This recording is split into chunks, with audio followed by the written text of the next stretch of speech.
BPL এর দ্বাদশ আসরের শুরুতেই টুর্নামেন্টের উত্তাপ বেড়ে গিয়েছে। দর্শকরা পেয়েছে দারুণ চমক। মাত্র 4টি ম্যাচের ব্যবধানেই এবারের আসরের প্রথম হ্যাটট্রিক দেখার স্বাদ পেয়েছেন দর্শকরা। সিলেট টাইটান্সের বিপক্ষে দুর্দান্ত এক স্পেলে হ্যাটট্রিক করে আলোচনার কেন্দ্রবিন্দুতে উঠে এসেছেন নোয়াখালী এক্সপ্রেসের পেসার মেহেদী হাসান রানা। চাপের মুহূর্তে পরপর 3টি উইকেট তুলে নিয়ে ম্যাচের মোড় ঘুরিয়ে দেন এই ডানহাতি পেসার। আর এমন দিনে বিপিএল এর ইতিহাসে 9তম বোলার হিসাবে হ্যাটট্রিক শিকারীদের পাশে নাম লেখান তিনি। বাংলাদেশ প্রিমিয়ার লিগে হ্যাটট্রিকের সংখ্যা খুবই কম। 2012 সালে বিপিএলের যাত্রা লগ্নে দুরন্ত রাজশাহীর হয়ে ঢাকা গ্ল্যাডিয়েটর্সের বিপক্ষে প্রথম হ্যাটট্রিক করেন মোহাম্মদ সামি, আর সেটি ছিল প্রথম হ্যাটট্রিক। এরপর 2015 সালে বরিশাল বুলসের হয়ে সিলেট সুপারস্টার্সের বিপক্ষে কীর্তি করেন পেসার আলামিন হোসাইন। অতঃপর 2019 বিপিএল আসর ছিল হ্যাটট্রিকের দিক থেকে সবচেয়ে আলোচিত।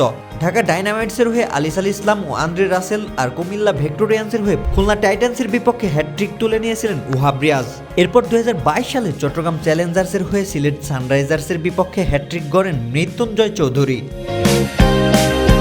সর্বশেষ 2024 আসরে একই বছর হ্যাটট্রিক করেন দুজন। দুর্দান্ত ঢাকার হয়ে করেন শরীফুল ইসলাম ও কুমিল্লা ভিক্টোরিয়ান্সের হয়ে হ্যাটট্রিকের রেকর্ড করেন মঈন আলী। আর এবার 2025-26 আসরে সেই সম্মানজনক তালিকায় নতুন নাম যুক্ত হয়েছে পেসার মেহেদী হাসান রানার। নোয়াখালী এক্সপ্রেসের হয়ে সিলেট টাইটান্সের বিপক্ষে তার এই পারফরম্যান্স শুধু ম্যাচের ফলই নয়, টুর্নামেন্টের শুরুতেই বাড়িয়ে দিয়েছে বাড়তি আত্মবিশ্বাস। হ্যাটট্রিক মানেই বিশেষ কিছু, আর এবারের আসরের শুরুতেই সেই বিশেষ মুহূর্ত এনে দিয়ে মেহেদী হাসান রানা বুঝিয়ে দিলেন এ বিপিএলে চমক দেখার আরও অনেক কিছুই বাকি আছে।